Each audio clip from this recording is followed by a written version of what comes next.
Yo, what's going on? Welcome back to another video. And yeah, um, I just watched Despicable Me 4 around like Wednesday, yeah. And I'm sorry if this video's late. I went to Cleveland to see family, so yeah. Oh yeah, I also finished Stranger Things as well. And yeah, I thought it was pretty good. I'm not really going to do a review since, like, man, I have a lot going on. But I'll just tell you about it real quick. I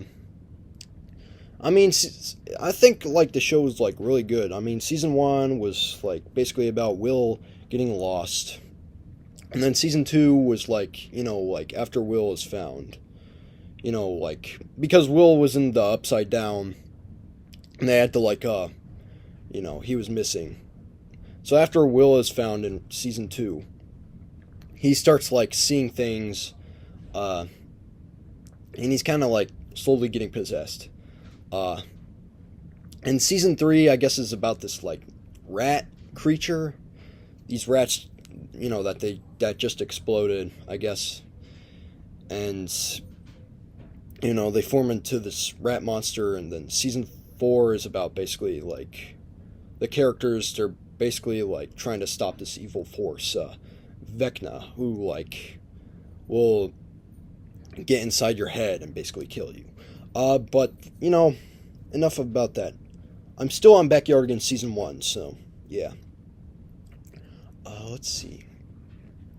On the episode where they're like knights. Not the episode with the dragon, which like is around season 3, but like instead of Pablo being king, it's Tasha being king. But anyways, we're gonna talk about Despicable Me 4, and what I thought about it.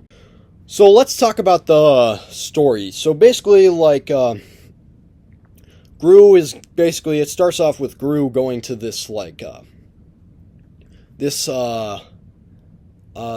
thing of like the class of 86, because Gru went to this like villain school, like school for villains. And basically like he kind of had some like, I guess he kind of like had an enemy, I guess, like a bully basically. Maxime Lamal, which he's the villain of the movie. And he basically like they're basically just roasting each other, I guess. And then like the winner of like 86 was Maxime Lamal, and then Gru. It turns out that Gru's an AVL agent, and so basically it puts Maxime Lamal in prison. And then like when Maxime Lamal breaks out of prison, Gru and his family have to get to safety. And like they have to get to safety because Maxime Lamal is basically like gonna kill them at this point. So yeah, I mean, sadly, Lucky couldn't come with Agnes. I mean, at least the agents taught him some tricks at the end, like playing dead, I guess. But anyways, they have to get to, like, they go to Mayflower and they have to change their identity, basically. Like, Gru's now Chet, and Agnes is Brittany, but she doesn't want to lie. I forgot, I don't know all the names, but, like, yeah. So basically, that's the plot of the movie. And I thought it was good, I guess. I mean, we get like a revenge villain. The villain's just not as entertaining as Vector, El Macho. Damn, El Macho was really great. And Balthazar Brad. I mean, Despicable Me 1, it was good. Despicable Me 2 was awesome. Despicable Me 3 was great. And Despicable Me 4 was okay. It was okay. I mean, it was good. It was okay. It was a dope movie. That's what I'm saying. Just not as great as the other ones. Not as successful. And Gru also has this like kid, Gru Jr. Gru has a baby now. And guys, if you're wondering why the girls don't age, yeah, the creator at an interview said that they want to make it like The Simpsons, but I have another theory.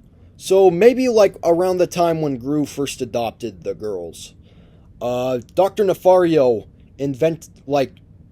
Dr. Nefario wanted the girls to join one of his experiments. And so Dr. Nefario created the slowly aging Ray. And Nefario basically zapped the girls with that Ray. And they basically, they age every movie, basically. And, yeah, I mean, also I liked at the end credits, like, where all the villains, like, dance to, like, where all the villains appear, like, after, like, Gru puts Maxime in prison and they have a singing competition.